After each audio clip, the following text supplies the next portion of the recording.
தினம் தினம் கவலைகள் அழைக்கிறதோ கலங்காதே.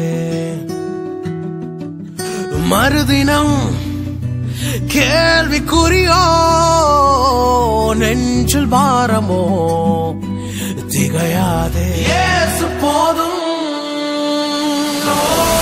கண்ணீரை துடைத்துக் கொள், அவர் கரத்தை பிடித்துக் கொள்.